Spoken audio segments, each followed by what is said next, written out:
성제 갈릴리 호수. 예수는 이 호숫가에 살며 설교를 하고 기적을 행했습니다. 복음서에 써있는 이 내용이 우리가 아는 예수의 삶 전부이죠. 하지만 복음서의 내용을 믿을 수 있을까요?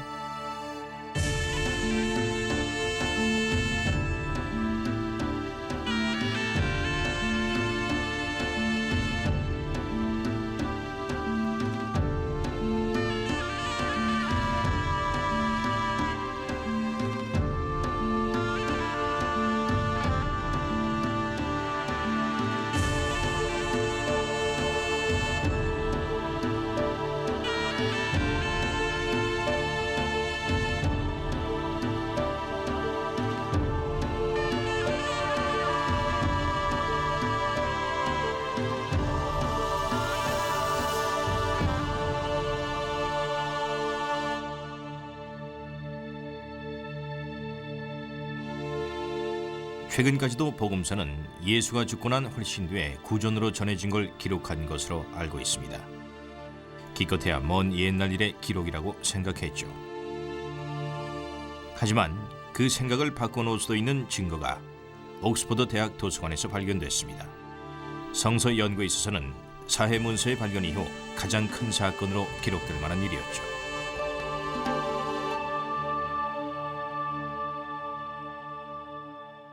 1994년 크리스마스 이브, 런던 타임즈가 일명 예수 파피루스를 기사화했습니다. 기사 내용은 카스텐 티데이 교수의 주장으로 마태복음의 세 조각을 살펴보면 예수의 부활을 직접 눈으로 본 사람들이 복음서를 쓰고 읽었다는 증거가 나온다는 것이었습니다. 기사를 쓴 매튜 댕코나는 현재 선데이 텔레그래프의 부편집국장으로 런던 타임즈에서 일할 때 예수 파피루스에 관해 처음 들었죠. 처음 얘기를 들었을 때 뭔가 대단한 게 있다는 느낌이 들었죠. 마태복음의 내용이 실린 세 개의 파피루스 조각이 옥스퍼드에서 발견됐었는데 제가 알지도 못하는 한 독일 학자가 그 문서가 서기 60년경에 쓰여진 것이라고 주장한 겁니다. 저처럼 전문가가 아닌 사람에게도 그건 놀라운 생각이었습니다. 지금까지는 서기 125년에 쓰인 것으로 알려진 요한복음의 일부 내용으로 복음서의 연대를 추정해왔습니다.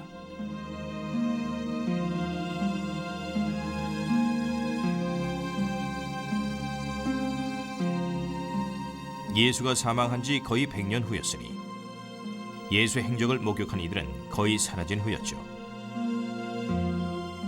티데이 교수의 주장은 예수 파피루스가 복음서가 생각보다 훨씬 전에 목격자들의 증언을 토대로 쓰여졌다는 증거로서 복음서와 예수의 실제 삶을 연결해주고 있다는 것입니다.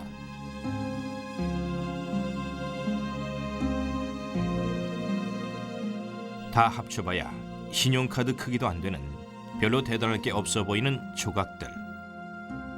그 양면에 마태복음 26장의 내용이 기록되어 있습니다. 그리스어로 된 6문장이죠. 식별이 가능한 단어들은 많지 않습니다. 예수의 마지막 며칠에 대한 기록들이죠.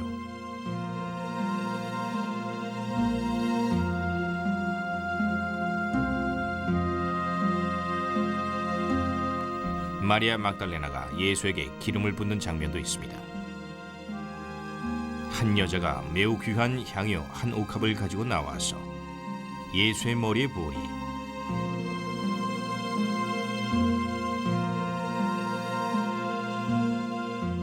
다른 조각은 유다의 배신에 관한 내용입니다.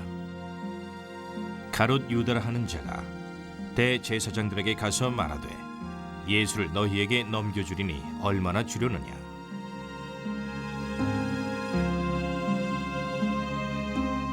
최후의 만찬에서 예수가 제자 중 한 명이 배신할 것이라 말하는 내용도 있습니다. 나와 함께 그릇에 손을 넣는 그가 나를 팔리라. 그는 자신의 운명대로 할지니라. 큰 반향이 있을 줄은 알았지만 그 정도일 줄은 정말 몰랐죠. 기사가 나가자마자 전 세계에서 대단한 반응을 보였어요. 브라질, 이탈리아, 심지어 인도에서도 여러 매체들이 이 기사를 보도했습니다. 기사가 나간 다음 날 아침 제 책상은 기사 내용에 관해 좀 더 알려달라는 팩스와 전화 메시지로 뒤덮여 있었죠.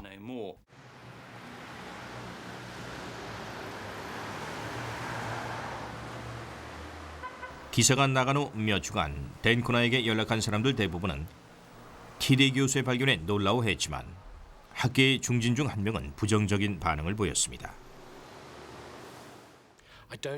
그 마태복음 조각들이 1세기 중반의 것이라는 티데이 교수의 주장은 옳지 않다고 봅니다. 대부분의 학계 전문가들은 이 조각들의 연대가 2세기 말엽이라고 생각하고 있습니다. 모든 증거를 종합해 봐도 그렇고 또 그게 지난 40년간의 관점이었는데 그걸 바꿔야 할 이유가 없습니다. 그레이엄 스탠튼은 국제신약학회 회장을 역임한 신학자입니다. 지금은 런던 대학 킹스 칼리지의 교수죠. 그도 티데이 교수의 주장에 흥미로운 면이 있다는 건 인정합니다. 사람들은 예수에 관한 뉴스에 흥미를 갖죠. 이번은 좀 특별한 경우로 그분의 주장은 언론에 흔히 나타나는 것처럼 기독교를 비웃지 않고 오히려 그 반대 입장을 보이고 있습니다. 복음서가 알려진 것보다 훨씬 전에 나왔고 그만큼 더 신뢰할 만한 기록이라는 것이죠. 전 그 부분에 반대해요. 댄 쿠나는 티데이의 발견이 논쟁을 일으켰다는 걸 깨닫고 좀 더 알아보기로 했습니다.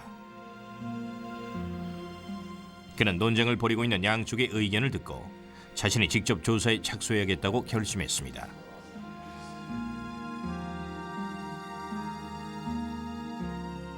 티데이의 주장과 상반되는 현대 학교를 조사하기 전에 먼저 다른 문제를 풀어야 했습니다.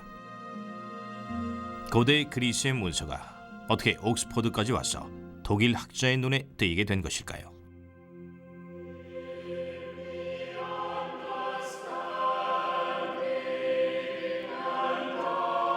맥달란 칼리지의 회당은 복음서의 영광을 위해 바쳐진 곳입니다. 이곳의 음악과 미술, 문화 속에서도 그 전통을 엿볼 수가 있죠. 복음서는 가장 소중한 기록 문헌 중의 하나이며 서구 문명의 형성에 지대한 공헌을 했습니다.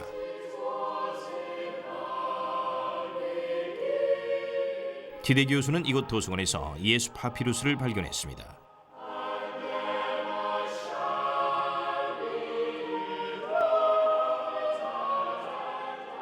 댄 쿠나는 우선 맥달란 칼리지에서 티데이 발견에 결정적인 역할을 한 빅토리아 시대의 성직자 찰스 휭리엣에 관해 알아봤습니다. 처음부터 많은 사실들이 밝혀지진 않았지만 휭리엣이 맥달란 칼리지에서 고전을 공부한 사실을 알게 되었죠. 이 사진은 그가 이곳 학생이었던 1882년에서 1886년 사이에 찍은 것입니다. 휭리엣이 공부한 고문서들 중에는 그리스 언어로 된 복음서도 있었죠. 그 덕분에 몇 년 후 마태복음 구절이 적혀있는 파피루스 조각들을 알아볼 수 있었던 것입니다.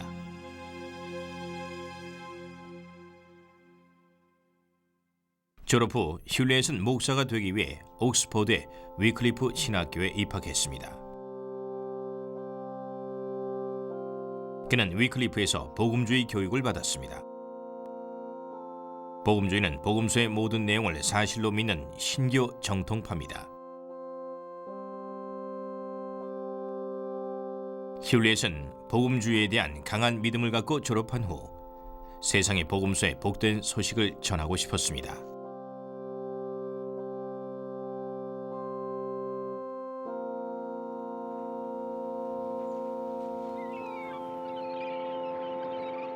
졸업 후 휭리엣은 이집트에 하나님의 말씀을 전하기 위해 수천 킬로미터의 길을 떠났습니다.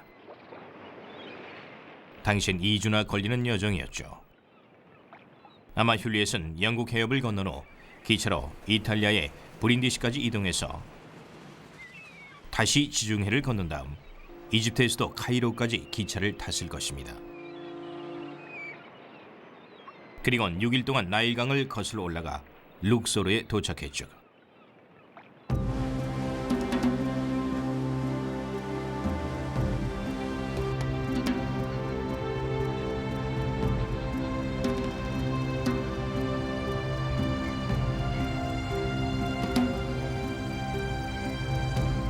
댄 쿠나는 예수 파피루스의 출처에 관한 단서를 찾고자 흄리엣의 여정을 따라가 봅니다. 흄리엣이 룩소르까지 타고 갔던 증기선도 이러한 모습이었겠죠. 영국이 세계의 반을 지배하던 시대에 이국 땅에 복음을 전파로 가는 것은 흔한 일이었지만 긴장감도 만만치 않았을 것입니다. 처음으로 고국을 떠나는 것이니까요. 물론 지금은 그야말로 보물이 되어버린 예수 파피루스를 발견하리라고는 상상도 못했겠죠.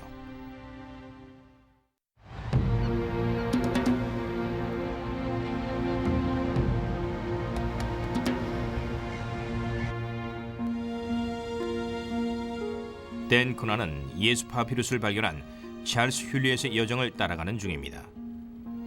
옥스퍼드를 졸업한 흄리엣은 룩소르의 서양 관광객들을 위한 목사로 일했습니다. 당시엔 많은 이들이 이 안내 책자를 들고 이제 막 발굴된 신전과 무덤들을 찾아다녔습니다. 바로 이때가 단체 관광이 시작된 시기였죠. 토마스 쿡은 전 세계 여행객들에게 이집트 관광의 문을 연 사람입니다. 쿡은 최초로 영국의 일반 국민들에게 이국적인 해외 여행지를 소개했습니다. 여행객들은 나일강가에 줄져 있는 신전과 피라미드 같은 유적들을 배경으로 사진을 찍었습니다. 사업은 날로 번창해 1898년엔 5만 명의 관광객이 이집트를 찾았습니다.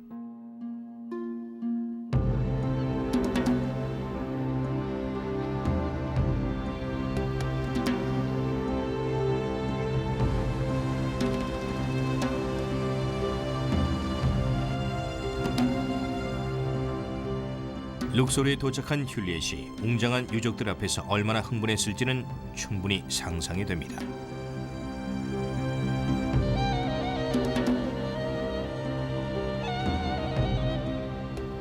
유럽 대륙을 지나 북아프리카까지 긴 여정이 가치가 있었던 것이죠.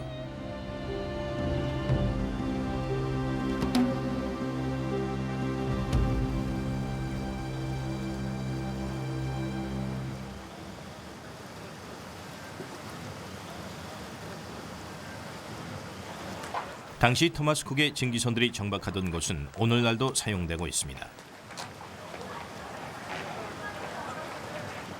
관광객 대부분은 당시에 몇 안 되던 룩소르의 호텔 중 하나인 토마스 쿡의 룩소르 호텔에 짐을 풀었습니다.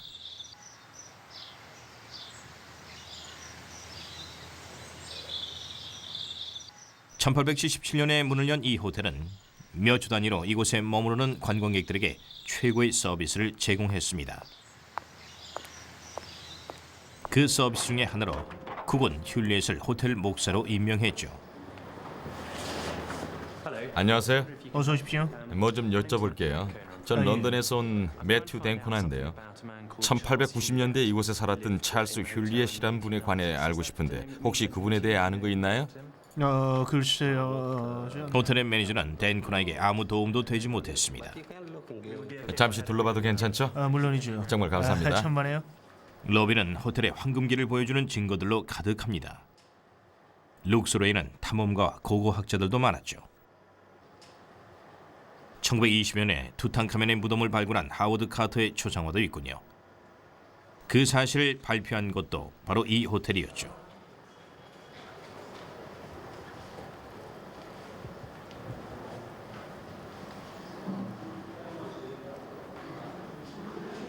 스코틀랜드의 화가 데이빌 로버츠의 그림도 있습니다. 이집트 연작 그림으로 유명한데 이건 룩소르 신전입니다.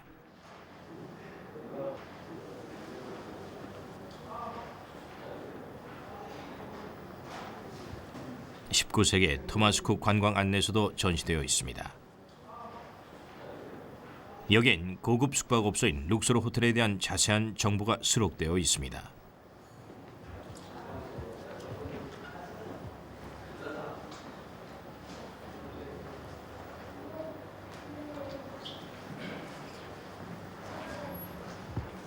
댄 코나가 호텔 로비의 맨 구석에서 원하던 것을 발견했습니다. 바로 휭리엣이 이 호텔에 있었다는 증거였죠. 1905년판 안내서의 한 페이지에 오전 8시와 10시 반 그리고 오후 6시에 열리는 찰스 휭리엣 목사의 예배가 소개되어 있습니다.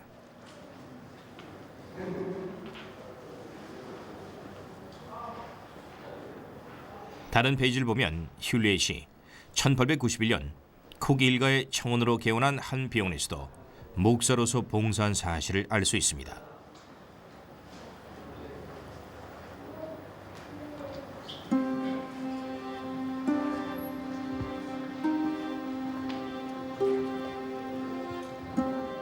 당시 편지 내용을 보면 그는 이곳 생활에 만족했던 것 같습니다. 지난 겨울의 봉사 기록을 보면 만나는 사람마다 모두 내게 친절했다는 것이 대부분이다. 룩소르에 상주하는 목사는 나일강 유역을 관광하는 사람들 사이에서 유명해졌고 관광객들은 오고 가는 여행 계획을 조정해서 일요일 날엔 항상 룩소르 호텔을 찾아왔다.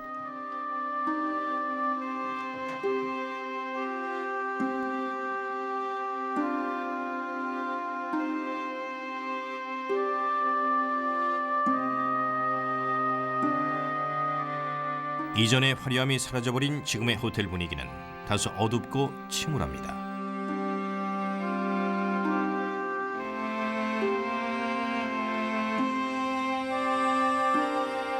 하지만 테라스에서 보이는 경관은 휭리엣의 시대와 다를 게 없죠. 정원 너머로 장엄한 룩소르 신전이 손에 잡힐 듯 가까이 보입니다.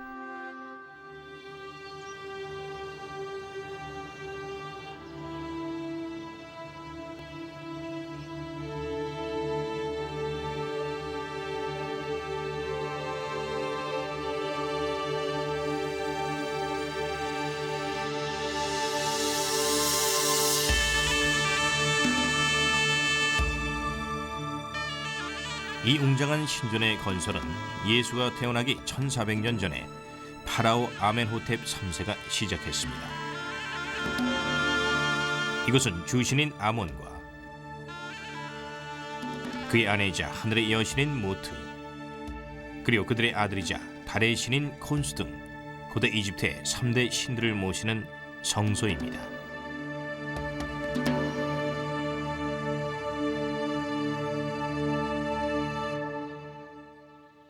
천년의 세월이 지나는 동안 신전은 점차 잊혀졌습니다. 19세기엔 건물 대부분이 모래와 진흙으로 덮여 있었죠. 심지어 상인들이 신전 안에서 장을 벌이기도 했습니다. 그러다 관광객들이 찾기 시작하면서 신전은 과거의 영광을 되찾을 수 있었죠.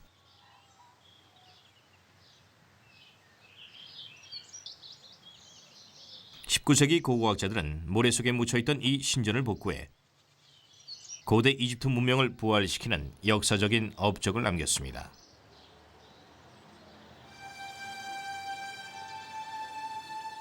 그들의 노력 덕분에 신전 입구를 지키는 람세스 2세의 거대한 동상도 지금까지 그 위용을 자랑하고 있습니다. 람세스는 아멘호텝의 위협을 이어받아 신전 대부분을 완성했고 자신의 위대함을 알리는 동상도 세웠습니다.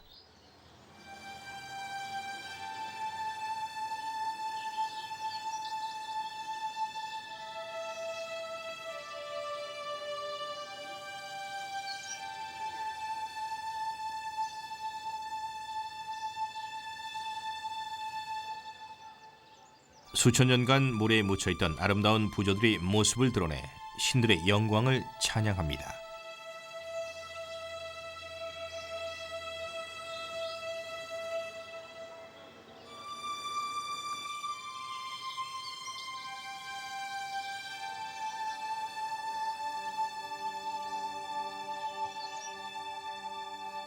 신전에서 가장 화려한 람세스 2세의 사원에는 원래 거대한 덮개 같은 지붕이 있었습니다.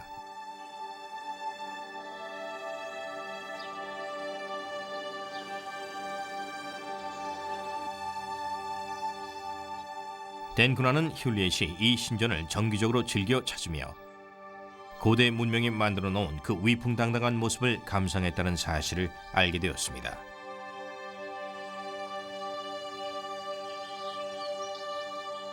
하지만 그가 이곳을 좋아한 더 큰 이유는 신전이 세워진 지 1000년이 지난 후 초기 기독교인들이 이곳에 와서 남긴 발자취 때문이었습니다.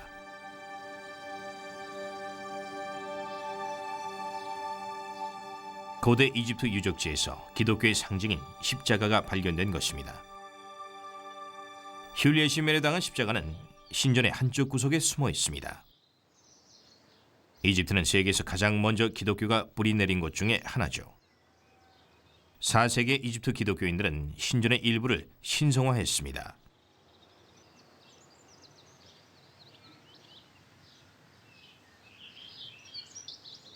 신전의 일부를 예배당으로 개조한 기독교인들은 주변에 있던 이교도의 흔적들이 못마땅했죠. 그래서 원래 부조 위에 회반죽을 칠하고 그 위에 다른 그림을 넣었습니다. 다른 곳에서도 이런 흔적들이 나타납니다. 그들은 고대 이집트인들이 새겨놓은 나체 그림들도 파냈습니다.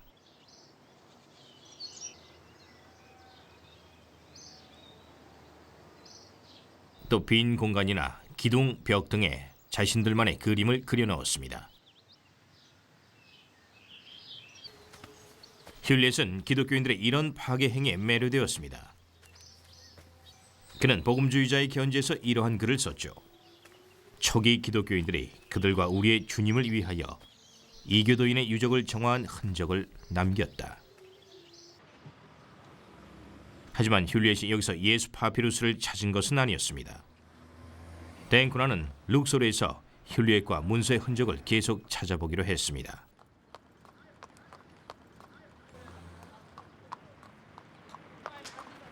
그는 휭리엣의 시대처럼 마차로 이동했습니다.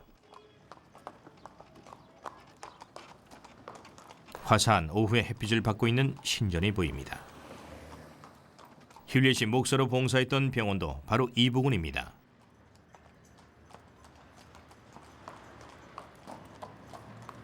병원은 지금도 운영되지만 휭리엣의 흔적은 찾아보기 힘듭니다.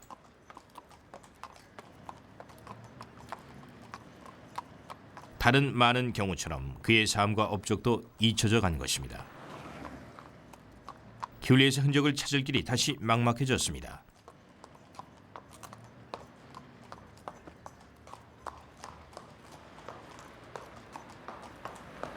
하지만 그가 파피루스 조각들을 찾은 곳은 분명 룩소르입니다. 파피루스 조각과 휭리엣을 연결해주는 실마리를 찾으려면 이것에 대해 좀 더 알아봐야 할 것 같습니다.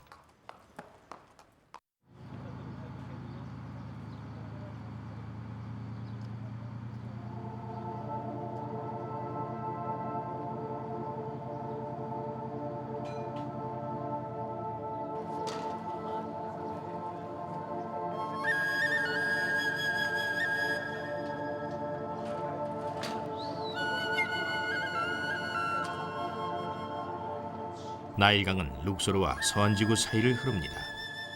반대편은 고대 이집트인들이 묻혀있는 왕들의 계곡이죠. 휭리엣은 수도 없이 나일강을 건넜을 겁니다. 그는 왕들의 계곡 발굴 작업에 관심이 있었을 것이고 그곳에서 일하던 고고학자들과도 친했을 것입니다. 휭리엣이 룩소르에 머물던 시기에는 왕들의 계곡에서 투탕카멘 무덤을 비롯한 많은 유적들이 발견됐습니다. 이곳 사람들은 지금도 파피루스를 만듭니다. 예수 파피루스도 바로 이 근처에서 만들어졌을지 모르죠. 이집트는 완성된 파피루스를 지중해 연안과 그 부근 지역에 수출했습니다.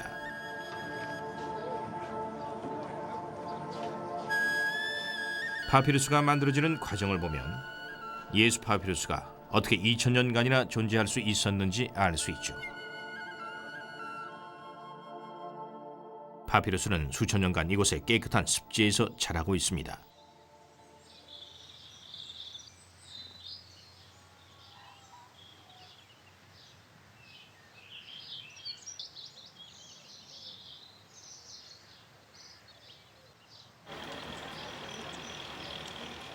제조 방식은 예수 파피루스가 쓰여진 시대와 동일합니다.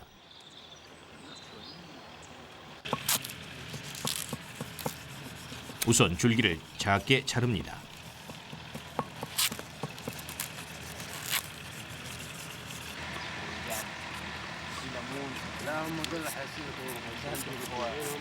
작게 자른 줄기를 세로로 쪼갠 다음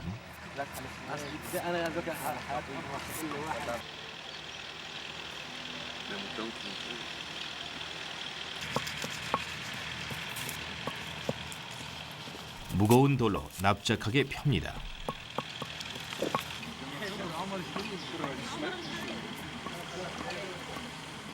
그리고 이틀간 물에 담가 섬유질을 연하게 만들죠.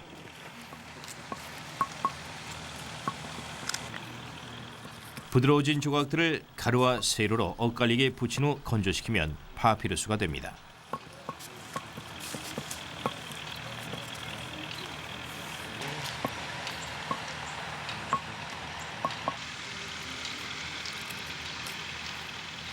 파피루스가 완성되면 판자 사이에 끼워 수분을 짜냅니다.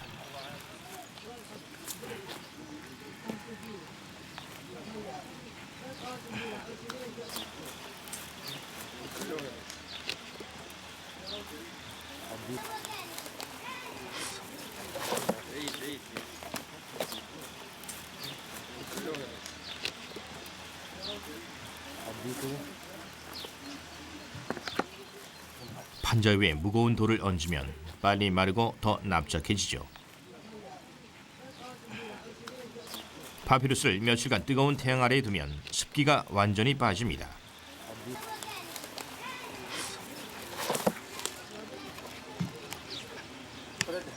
이런 과정을 거쳐 탄생한 파피루스는 강하고 유연합니다. 무덥고 건조한 기후에서 예수 파피루스와 같은 파피루스는 수천 년간 보관이 가능합니다.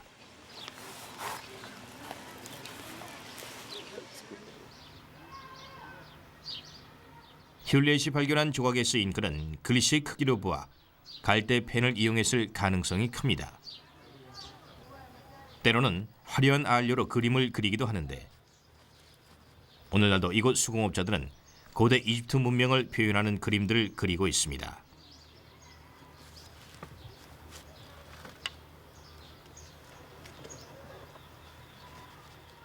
이런 파피루스는 관광객들에게 기념품으로 팔립니다. 어쩌면 흄렛이 예수 파피루스를 발견한 것도 파피루스들이 많이 거래되는 룩소르 시장이었을지도 모릅니다.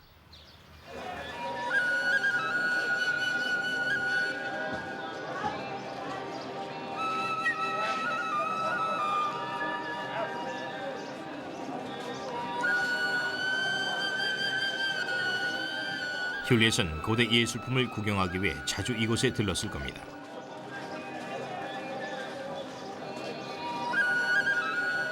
당시 룩소르 시장은 고대 유물을 거래하는 것으로 유명했고 특히 중동 지역에서 훔쳐온 유물들이 활발하게 거래됐죠.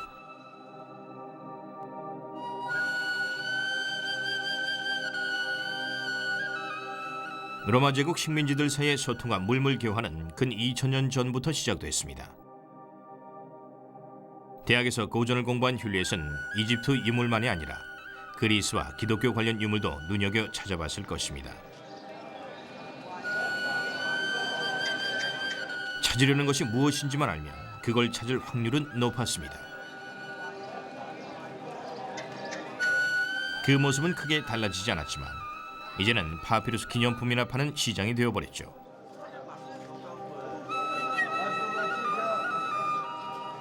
진짜 유물은 찾아볼 수 없습니다.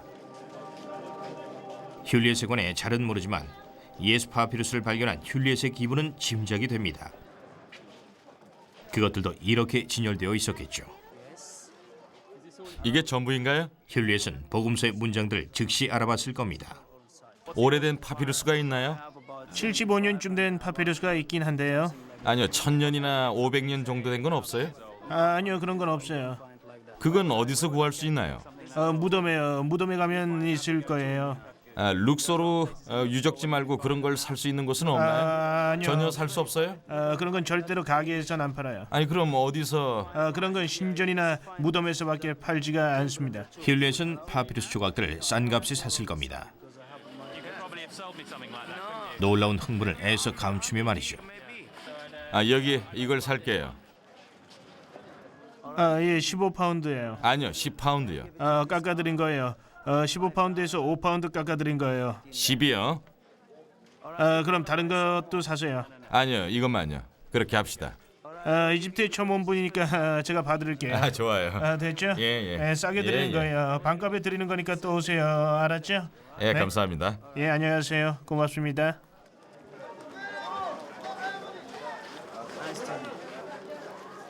힐리엣은 고대 그리스어가 적힌 그 조각들이 아주 오래된 것이라는 걸 알아차렸을 것입니다.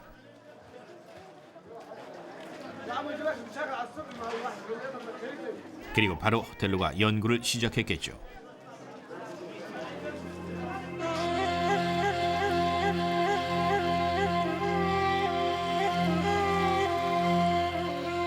힐리엣은 그게 3세기경에 만들어진 걸로 추정했습니다. 그리고 자신의 놀라운 발견을 하루라도 빨리 확인하고 싶어 했죠. 그는 모교인 맥달란 칼리지에 파피루스를 보냈습니다. 하지만 옥스퍼드 학자들이 자신의 소중한 물건을 대수롭지 않게 여긴 것을 알고 크게 실망하게 됩니다.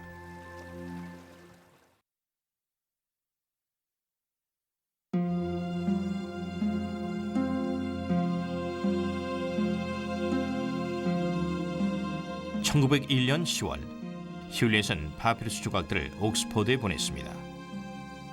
모교가 자신의 발견에 흥분하고 기뻐해 주기를 바랬죠.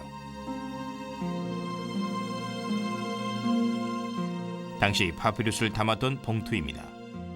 예수 파피루스의 내용은 마태복음 26장이라고 봉투에 쓰고 다음과 같은 글도 적었죠. 1년 후에 발견했지만 분명 같은 파피루스입니다. 힐리엣이 전에 같은 파피루스에 다른 조각들도 보냈다는 의미죠. 그 조각들은 현재 남아있지 않습니다. 만약 남아있었다면 중요한 고대의 비밀이 풀렸을지도 모를 일이죠.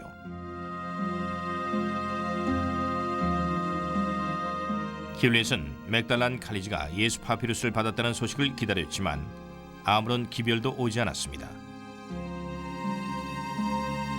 그래서 도서관 사서에게 편지를 보냈죠.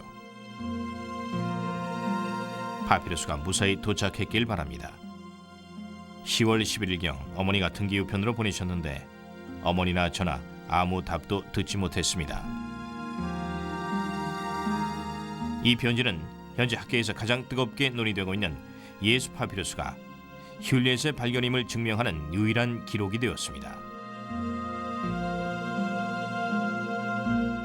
힐리엣이 모르는 사이 파피루스는 아더 헌트라는 이에게 보내졌습니다. 헌트는 고대 파피루스의 보존과 연대 측정 전문가였죠. 그는 이집트 사막의 옥살인 키스에서 엄청난 파피루스를 발굴해 명성을 얻었습니다. 그 파피루스는 마을 외곽에 있는 고대 쓰레기장 아래에서 발견되었습니다. 명단, 편지, 시 등이 적힌 이 파피루스들은 오늘날까지도 한 지점에서 나온 가장 많은 양으로 알려져 있습니다.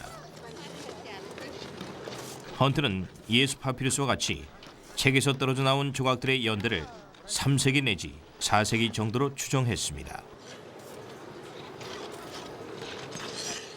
따라서 헌트가 예수 파피루스의 작성 연대를 예수가 죽은 지 몇백 년이 지난 4세기 후반이라고 대학에 보고하고 어떠한 특별한 메모도 하지 않은 것도 놀랄 일은 아니었죠.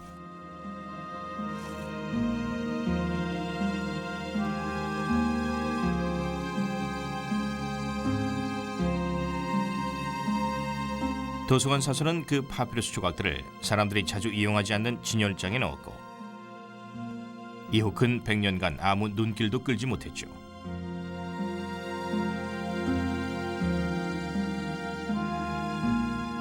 한편 힐리엣은 룩소르에서의 목사 재임 기간을 마쳤습니다. 그는 아내와 아이들 데리고 지중해를 건너 다음 부임지인 이탈리아의 메시나로 향했죠.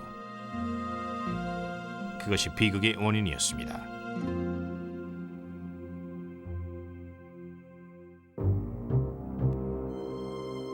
(1908년 12월 28일) 서방에서 가장 큰 피해를 낸 지진이 메시나에 발생했습니다. 단 25초 만에 15만 명의 시민들이 침대에서 죽음을 맞았습니다. 메시나의 건물 98%가 파괴됐습니다.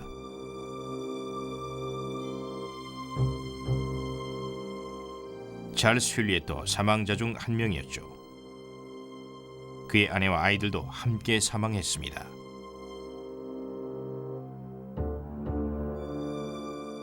(1909년 1월 6일) 런던 타임즈는 오랜 수색 작업 끝에 영국인 목사 찰스 휠리엣과 그 가족의 유해를 찾았다고 발표했습니다.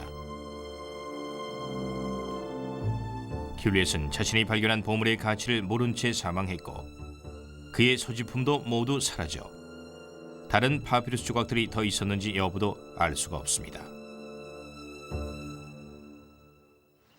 그가 사망한 후 룩소르 호텔 밖에는 그의 목회 활동을 기억하기 위한 청동 명판이 세워졌습니다. 지금 이 명판을 기억하거나 주목하는 사람은 거의 없죠. 휠리엣은 자신이 실패한 인생이라고 생각했습니다. 아내 캐롤린에게 이런 편지를 보냈죠. 난 모든 것에 실패했어. 자신의 발견에 어떤 가치가 있었는지 알았다면 그의 생각은 바뀌었을 겁니다.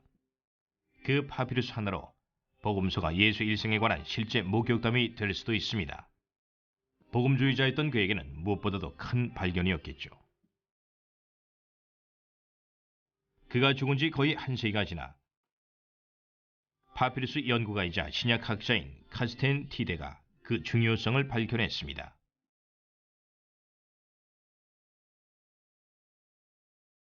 (1994년) 티데 교수는 옥스퍼드 근처의 처가에 방문했다가 맥달란 칼리지 도서관에서 파피루스 조각들을 보게 됐습니다.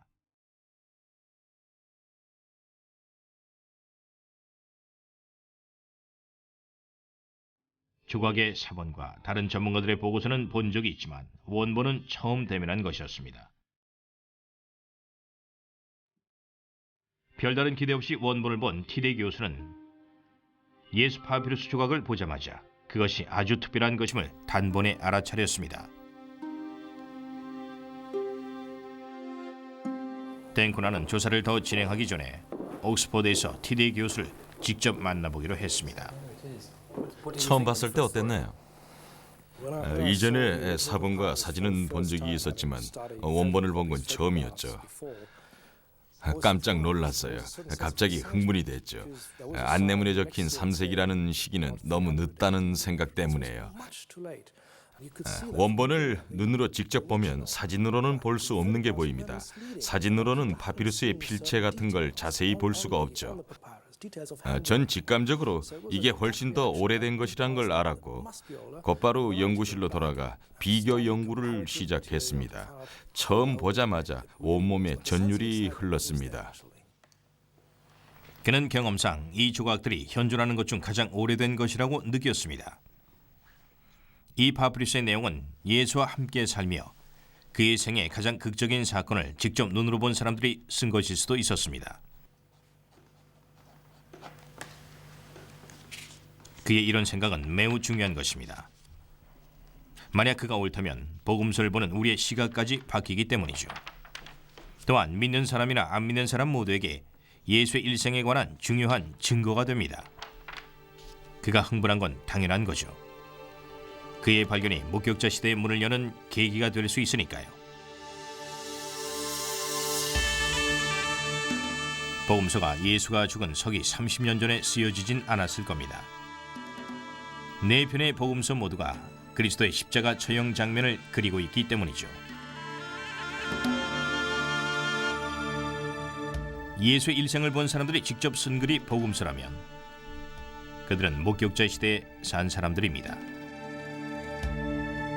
보통 목격자의 시대는 서기 70년경에 끝나는 것으로 간주됩니다. 서기 70년은 예루살렘 사원들이 파괴되고 기독교 사회가 분산된 해입니다. 티대에게도 이 시기가 중요합니다. 예수 파피루스의 연대가 목격자 시대에 가까워질수록 그의 발견은 더 놀라운 것이 되니까요. 파피루스의 연대를 연구하기 전에 티대는 글자를 하나하나 판독하며 예수 파피루스가 마태복음을 새롭게 볼 수 있는 전환점이 될 수 있는지 조사했습니다. 파피루스 연구가이자 신약학자인 티대에게 고대 문서를 근거로 복음서를 새롭게 해석한다는 것은 연대 재측정만큼이나 중요한 일이죠. 글자들이 많이 손상되어 있었기 때문에 정확히 판독하려면 그리스어 실력만으로는 부족했죠. 다행히 티대는 대단히 세밀하고 높은 배율을 자랑하는 레이저 현미경을 작업에 이용할 수가 있었습니다. 이 현미경은 20겹으로 된 파피루스의 층 하나하나를 구분하고 파피루스 위에 쓴 잉크의 높이와 깊이를 측정할 수 있습니다. 컴퓨터는 이 정보를 가지고 글자 이미지와 잉크 자국을 3차원 영상으로 보여줍니다. 이관이나 일반 현미경으로는 볼 수 없는 것들도 이 레이저 현미경은 절대 놓치지 않죠. 티대는 최후의 만찬이 묘사된 조각에 있는 이 검은 잉크 자국을 검사했습니다. 이전의 학자들은 이 점이 파손된 글자의 일부일 것이라고 추정했죠. 현미경이 레이저로 파피루스를 스캔합니다. 그리고 컴퓨터가 이 검은 원의 잉크의 깊이를 측정해 손상되지 않은 글자의 잉크의 깊이와 비교합니다. 현미경으로 측정한 결과 글자 이미지의 가운데에 있는 손상된 잉크 자국의 깊이가 4.0 마이크로미터였습니다. 반면에 같은 파피루스에 있는 손상되지 않은 글자들의 잉크 깊이는 12.1 마이크로미터였죠. 그러니까 확실한 답이 나온 거죠. 이건 글자의 일부가 아닙니다. 물론 구두점도 아니고요. 서기의 실수로 우연히 파피루스 위에 잉크 한 방울이 떨어졌던 것이죠. 학자들은 그 잉크 한 방울이 구두점이거나 글자의 일부라고 생각했습니다. 하지만 티대의 연구에 따르면 그것은 서기가 우연히 떨어뜨린 잉크 방울이었습니다. 이로 인해 최후의 만찬을 묘사한 구절에 대한 시각이 바뀝니다.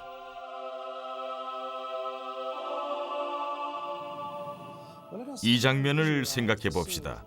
예수와 12 제자가 최후의 만찬을 합니다.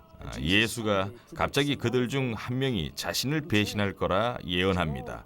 그러자 실제로 예수를 배신할 유다를 포함한 12 제자는 자신은 아니라고 말하죠. 그간 우리는 예수가 자신을 배신할 사람이 있다는 극적인 예언을 한 뒤 제자들이 한 사람씩 말을 했다고 생각했지만 그건 좀 이상하죠. 그런 극적인 상황에서 12명이 차례로 한 명씩 말을 할 수가 있었을까요? 예수 파피루스를 보면 사실은 이 긴장된 분위기에서 제자들이 모두 동시에 말을 시작했다고 되어 있습니다. 예수 파피루스는 당시에 어떤 일이 있었는지를 오늘날의 성경보다 훨씬 더 설득력 있게 묘사하고 있는 것입니다. 그러니까 이 오래된 기록의 새로운 발견으로 우리는 역사의 현장으로 돌아가 그 현장을 보고 그걸 말하고 그걸 기록한 이들과 만나게 된 겁니다. 레이저 현미경으로 파피루스 조각의 정확한 연대를 밝혀내지 못합니다. 방사성 탄소 연대 측정법 또한 여러 이유로 도움이 되질 못하죠. 첫째, 조각들이 너무 작습니다. 둘째, 조각 자체 연대는 나올 수 있지만 글씨는 안 됩니다. 또한 연대 측정법을 이용하면 최대 50년의 오차가 날 수 있죠. 이 파피루스의 연대를 측정하기 위해선 비교 분석법이 가장 효과적입니다. 이를 위해서는 현대적인 것보다 고대를 많이 연구해야겠죠. 파피루스의 연대를 측정하는 방법은 여러 가지가 있을 수 있습니다. 가장 많이 쓰이는 방법으로는 비교 등사법이 있는데 연대를 알 수 없는 파피루스 조각을 연대가 확실하거나 연대 추정이 가능한 문서와 비교하는 겁니다. 추정 가능한 문서란 대략적인 시기를 확실히 알 수 있는 발굴터에서 나온 문서를 말하는 거죠.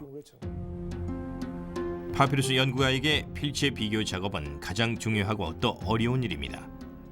고대 서기들이 썼던 필체는 시대에 따라 상당한 차이를 보입니다.